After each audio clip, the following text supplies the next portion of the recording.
ಸಮಾಜದ ಓರೆಕೋರೆಗಳನ್ನು ತಿದ್ದುವುದೇ ಕಲೆಯ ಕಾಯಕ. ಸಾಹಿತಿ ಶಂಕರಪ್ಪ ಬಳ್ಳೆಕಟ್ಟೆ.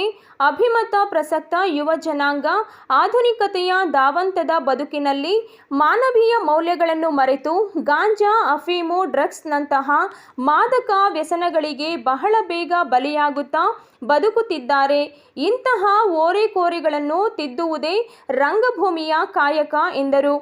ಪರಿವರ್ತನಾ ಕಲಾ ಸಂಸ್ಥೆ ರುದ್ರಾಶ್ರಯ, ಕದಂಬ ಸೈನ್ಯ, senior chamber of international, Vijayapura legion, Channahalli ಗ್ರಾಮ ಪಂಚಾಯಿತಿ ಹಾಗೂ ಕನ್ನಡ ಮತ್ತು ಸಂಸ್ಕೃತಿ ಇಲಾಖೆ, ಬೆಂಗಳೂರು ಗ್ರಾಮಾಂತರ ಜಿಲ್ಲೆ ಸಹಯೋಗದಲ್ಲಿ ಟಿ. ಅಗ್ರಹಾರದ ವೇಣುಗೋಪಾಲಸ್ವಾಮಿ ದೇವಾಲಯದ ಆವರಣದಲ್ಲಿ ಹಮ್ಮಿಕೊಂಡಿದ್ದ ಸಂಕ್ರಾಂತಿ ಸಂಭ್ರಮ ಸಮಾರೋಪ ಸಮಾರಂಭದಲ್ಲಿ ತಿಪಟನೂರು ಸಾಹಿತಿಗಳಾದ ಶಂಕರಪ್ಪ ಬಳ್ಳೆಕಟ್ಟೆರವರು ಮಾತನಾಡುತ್ತಾ, ಸಾರಾಯಿ ಸಂಕಟ ನಾಟಕ ಮೈಸೂರು ರಮಾನಂದ ರಚಿಸಿದ್ದು ಡಾಕ್ಟರ್ ದೇವನಹಳ್ಳಿ ದೇವರಾಜ್ ನಿರ್ದೇಶನದಲ್ಲಿ ಅತ್ಯುತ್ತಮವಾಗಿ ಮೂಡಿಬಂತು. ಯುವಕರು ಹೇಗೆ ದುಶ್ಚಟಗಳಿಗೆ ಬಲಿಯಾಗಿ ತಮ್ಮ ಅಮೂಲ್ಯವಾದ ಬದುಕನ್ನು ಹಾಳು ಮಾಡಿಕೊಳ್ಳುತ್ತಿದ್ದಾರೆ. ಈ ನಿಟ್ಟಿನಲ್ಲಿ ದುಶ್ಚಟಗಳಿಗೆ ಬಲಿಯಾಗದಂತೆ ಹಸನವಾದ ಬದುಕನ್ನು ಬಾಳಿ ಎಂಬ ಸಂದೇಶವು ಹಾಸ್ಯದೊಂದಿಗೆ ನಾಟಕದುದ್ದಕ್ಕೂ ಸಾರಿ ಹೇಳಿದ್ದು ವಿಶೇಷವಾಗಿತ್ತು. ಈ ಸಂದೇಶವನ್ನು ಅರ್ಥೈಸಿಕೊಂಡು ಸ್ವಚ್ಛಂದವಾದ ಬದುಕನ್ನು ಬಾಳಲು ಯುವಕರಿಗೆ ಕರೆ ನೀಡಿದರು. ಮುಖ್ಯ ಅತಿಥಿಗಳಾದ ವಕೀಲರಾದ ಎಚ್.ಎಂ. ಆನಂದ್ ರವರು, ಭಾರತ ಯುವ ಜನರಿಂದ ತುಂಬಿದ ಸಂಪದ್ಭರಿತ ದೇಶ. ಯುವಕರು ಮನಸ್ಸು ಮಾಡಿ ಮುಂಬರುವ ಚುನಾವಣೆಗಳಲ್ಲಿ ಹಣ, ಹೆಂಡ, ಇತರೆ ಆಮಿಷಗಳಿಗೆ ಬಲಿಯಾಗದ ಮತ ಚಲಾಯಿಸಿ ಗ್ರಾಮವನ್ನು ಸರಿದಿಕ್ಕಿಗೆ ತಂದು ಆದರ್ಶಪ್ರಾಯ ಸಮಾಜವನ್ನು ಕಟ್ಟುವಲ್ಲಿ ಮುಂದಾಗಬೇಕು. ಇಲ್ಲವಾದಲ್ಲಿ ದೇಶ ಪ್ರಗತಿಯಲ್ಲಿ ಪ್ರಪಾತಕ್ಕೆ ಇಳಿಯುತ್ತದೆ ಎಂದು ಕಿವಿ ಮಾತು ಹೇಳಿದರು. ಅಧ್ಯಕ್ಷತೆಯನ್ನು ವಹಿಸಿದ್ದ ರಂಗಭೂಮಿ, ಧಾರಾವಾಹಿ, ಸಿನಿಮಾ ನಟ ಮತ್ತು ನಿರ್ದೇಶಕ ಡಾಕ್ಟರ್ ದೇವನಹಳ್ಳಿ ದೇವರಾಜ್ ಮಾತನಾಡುತ್ತಾ, ನಮ್ಮ ದೇಶ ಕಲೆ ಸಂಸ್ಕೃತಿಯಲ್ಲಿ ಶ್ರೀಮಂತವಾದ ದೇಶ. ಸಂಸ್ಕೃತಿಯನ್ನು ನೋಡಿ ದೇಶದ ಶ್ರೀಮಂತಿಕೆಯನ್ನು ವಿದೇಶಿಯರು ಅಳೆಯುತ್ತಿದ್ದಾರೆ. ಹಾಗಾಗಿ ಇಂದಿನ ಮಕ್ಕಳು ಅಸಡ್ಡೆ ತೋರದಂತೆ ನಾಟಕ, ನೃತ್ಯ, ಸಂಗೀತದ ಕಲೆಗಳನ್ನು ಮೈಗೂಡಿಸಿಕೊಂಡು ವ್ಯಕ್ತಿತ್ವ ವಿಕಸನ ಜೊತೆಗೆ ದೇಶದ ಸುಸಂಸ್ಕೃತ ಅಭಿವೃದ್ಧಿಗೆ ನಾಂದಿ ಹಾಡಬೇಕು. ಈ ನಿಟ್ಟಿನಲ್ಲಿ ಪೋಷಕರು ನಿಗಾ ವಹಿಸಿದರೆ ವ್ಯಕ್ತಿತ್ವ ಮತ್ತು ಜ್ಞಾನಾರ್ಜನೆ ತಂತಾನೆ ಬೆಳೆಯುತ್ತದೆ. ಈ ದಿಶೆಯಲ್ಲಿ ಹಿರಿಯರ ದೃಷ್ಟಿ ಇರಲಿ ಎಂದು ಮನವಿ ಮಾಡುತ್ತಾ, ಆಧುನಿಕತೆಯ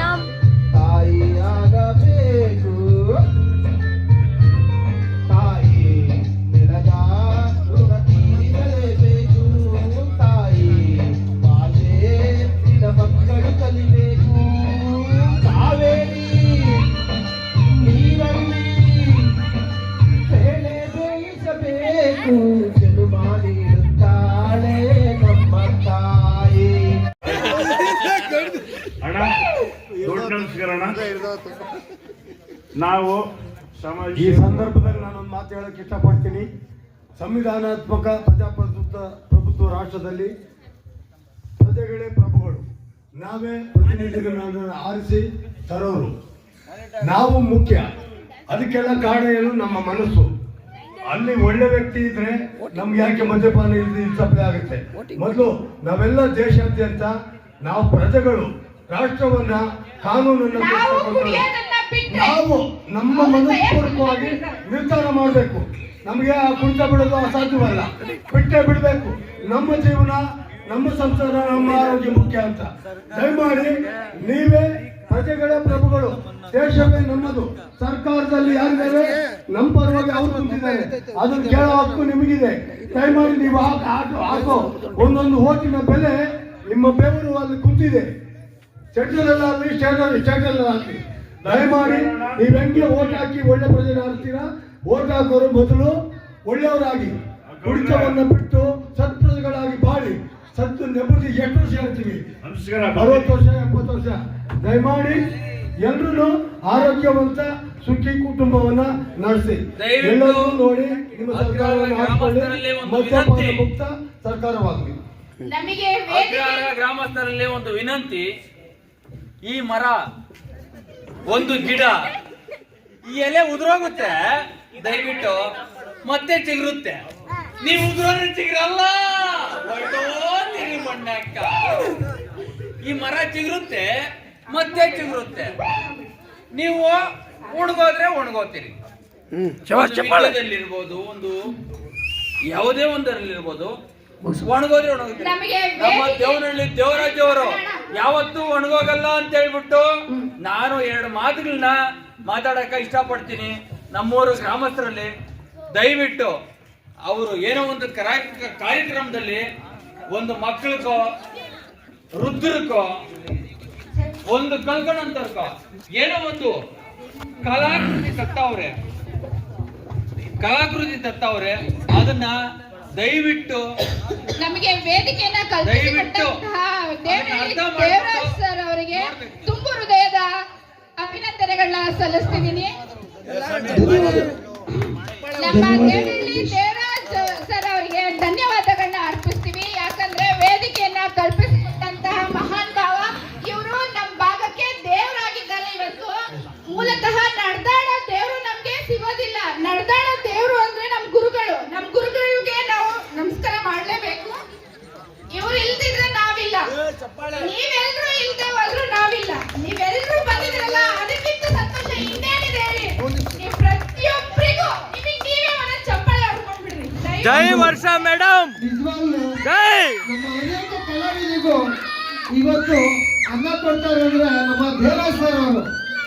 ಹಾಗೇನೆ ನಮ್ಮ ಮನೆಯಲ್ಲಿ 1000 ಸಮಸ್ಯೆಗಳಿರ್ಲಿ, ನಾವು ಈ ಒಂದು ಕಾರ್ಯಕ್ರಮ ಮಾಡೋದ್ರಿಂದ ನಮ್ಮ ಮನಸ್ಸಿನಲ್ಲಿ ಇರ್ತಕ್ಕಂಥ ಏನೇ ನೋವುಗಳಿದ್ರು ಮಾಯವಾಗ್ತವೆ. ನಿಜನಾ? ಹಾಗಾಗಿ ಈ ಸಾರಾಯಿ ಸಂಕಟ ಅಂತ ಒಂದು ನಾಟಕವನ್ನ ಬರ್ದಿರೋದು ನಮ್ಮ ಗುರುಗಳಾಗಿರ್ತಕ್ಕಂಥ ಮೈಸೂರು ರಮಾನಂದ್ ಸರ್ ಅವರು.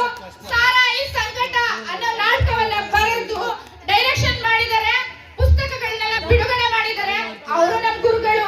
ಹಾಗೆ ನಮ್ಮ ದೇವನಹಳ್ಳಿ ದೇವರಾಜ್ ಸರ್ ಹಾಗೂ ರಮಾನಂದ್ ಸರ್ ಇಬ್ರು ಆಪ್ತ ಸ್ನೇಹಿತರು. ಹಾಗಾಗಿ ಅವರ ನಾಟಕವನ್ನ ನಾವು ನಿಮ್ಮ ಮುಂದೆ ಪ್ರದರ್ಶನ ಮಾಡಿದೀವಿ. ದೇವರು ನಮ್ಮ ರಮಾನಂದ್ ಸರ್ಗೆ 100 ವರ್ಷ ಆಯಸ್ಸು, ಆರೋಗ್ಯ. ಜೈ ರಮಾನಂದ್ ಸರ್ ಅವ್ರಿಗೆ ಜೈ. ನಮ್ಮ ದೇವನಹಳ್ಳಿ ದೇವರಾಜ್ ಸರ್ಗೆ ದೇವರು ಸಕಲ ಐಶ್ವರ್ಯ ಅಂತಸ್ತುಗಳನ್ನ ಕೊಟ್ಟು ನಮ್ಮ ದೇವನಹಳ್ಳಿ ದೇವರಾಜ್ ಸರ್ಗೆ 200 ವರ್ಷ ಆಯಸ್ಸು ಕೊಟ್ಟು ಅವ್ರನ್ನ ಸುಖವಾಗಿ ಸಂತೋಷವಾಗಿರಬೇಕು ಅಂತ ನಾವು ಕೇಳ್ಕೊಳ್ತಾ ಇದ್ದೀವಿ ದೇವರ ಹತ್ರ. ಸಾರಾಯಿ ಸಂಘದ ಎಲ್ಲ ಕಲಾವಿದರಿಗೆ ಧನ್ಯವಾದಗಳು. ಈ ಸಂದರ್ಭದಲ್ಲಿ ನಮ್ಮ ಪರಿವರ್ತನಾ ವೃದ್ಧಾಶ್ರಮದ ವತಿಯಿಂದ ಟಿ ಅಗ್ರಹಾರದ ಒಬ್ಬ ನಿಷ್ಠಾವಂತ ಯುವಕ ಹಾಗೂ ಸ್ನೇಹಜೀವಿ, ತ್ಯಾಗಜೀವಿ, ಕಷ್ಟಪಟ್ಟು ಆಯೋಜನೆ ಮಾಡಿರುವ ಈ ಕಾರ್ಯಕ್ರಮ ನಿಮ್ಮ ಸಹಕಾರ ಕೊಟ್ಟಿದ್ದಕ್ಕಾಗಿ ಧನ್ಯವಾದಗಳು. ಇನ್ನು ಮುಂದೆ ಇದೇ ರೀತಿ ಪ್ರೀತಿಯಿಂದ ಸಹಕಾರ ಕೊಡಿ. ನಮಸ್ಕಾರ. ಧಾರಾವಾಹಿ ಗೀತಾ ಧಾರಾವಾಹಿ ಬಿಟ್ಟು ಅವರಿಗೆ ಧನ್ಯವಾದಗಳು. ಹಾಗೆ ಕಮ್ಮಾಳ ದೇವರಾಜ್ ಅವ್ರಿಗೂ ಧನ್ಯವಾದಗಳು. ವರ್ಷಿತ ಬರಬೇಕೆ ಬರೀ ಅದಾದ ನಂತರದಲ್ಲಿ ಮಕ್ಕಳು ಡ್ಯಾನ್ಸ್ ಮಾಡ್ತಾರೆ. ಇನ್ನೊಂದು ಸ್ವಲ್ಪ ಹೊತ್ತು ಕಾರ್ಯಕ್ರಮ ಮುಗಿದ್ರೆ ಈಗ ಬಂಗಾಲ್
ಎಂಡ ಕುಡಿದ್ಬಿಟ್ಟು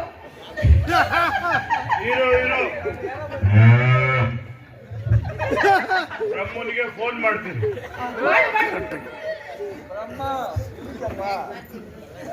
hello hello Brahmadeva, switch off ಮಾಡ್ತೀನಿ.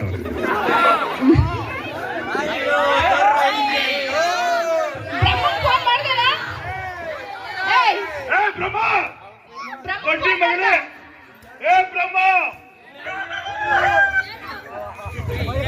ಎಲ್ಲ ಬ್ರಹ್ಮ ಓಡಾಡೋ ಮನುಷ್ಯರಿಗೆಲ್ಲ ಎರಡೆರಡು ಕಾಲ್ ಕೊಟ್ಟೆ.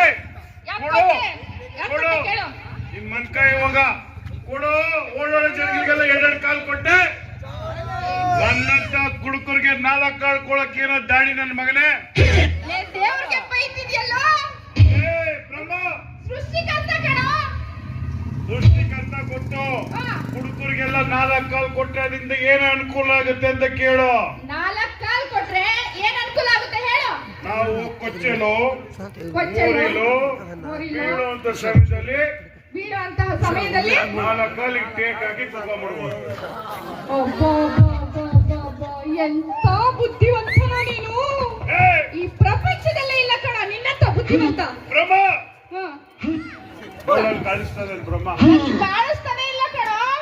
ಬಾಪ್ ನನ್ ಮಕ್ಳಿಗೆ ಹೆಂಗ್ ಕಾಣಿಸ್ತದೆ? ಬಾಪ್ ನನ್ ಮಕ್ಳು ಬ್ರಹ್ಮ ಕಾಣಿಸಲ್ಲ. ಕಾಣಿಸುತ್ತಾ? ಕಾಣಿಸ್ತಿಲ್ಲ ಕಣ. ಅಲ್ಲಿ ಅಲ್ಲಿ ಅಲ್ಲಿ ನಾನು ಪುಣ್ಯವಂತ ಕಣ. ಅಲ್ಲಿ ಅಲ್ಲಿ ನಿಮ್ಮ ಅಮ್ಮನ ಕೋಣೆ. ಜಗಳ ತರ ಇರ್ಬೇಕು, ಕಾಮಿಡಿ ಕಾಮಿಡಿ. ಜನ್ಮಕ್ಕಷ್ಟು ಬೆಂಕಿ ಹಾಕ. ದೇವಸ್ಥಾನಕ್ಕೆ ಯಾವನಾದ್ರೂ ಎಂಡ ಕುಡ್ಕೊಂಡ್ ಬರ್ತಾರೇನ್ರಿ? ಏ ಹೋಗ, ಕ್ಯೂನಲ್ಲಿ ಬಾ, ಹೋಗ ಕ್ಯೂನಲ್ಲಿ ಕ್ಯೂನಲ್ಲಿ ಬಾ, ಹೋಗ. ಪೂಜಾರಪ್ಪ ಬಾಯಿಲಿ ದೇವಸ್ಥಾನ ಯಾರ್ದು? ಬಾರಲ್ಲ. ಮೊನ್ನೆ ಮೊನ್ನೆ ಕೋಳಿ ಹಿಡ್ಕೊಂಡೆ. ಕೋಳಿ ಹಿಡ್ಕೊಂಡ. ಅದ್ ಕತ್ ಕುಯ್ಯಕ್ ಹೋಗಿ ಹೋದೆ. ಕತ್ ಕುಯ್ಯ. ಕತ್ ಕುಯ್ಯಕ್ ಹೋದೆ ಹಿಂಗೆ. ಹಾ. ಆ ಕತ್ ಕುಯ್ಯುವಾಗ ಕೈ ಮೇಲೆ ಚೂರ್ ಕತ್ತಿ ಬಿಡ್ಬಿಟ್ಟು ಕೈ ಚಕ್ಕೆ ಅದೈತೆ, ಕ್ಯೂ ಆಗೈತೆ, ಮೂಸ್ ವಾಸನೆ ನೋಡಿ. ಅಯ್ಯೋ, ವಾಸನೆ.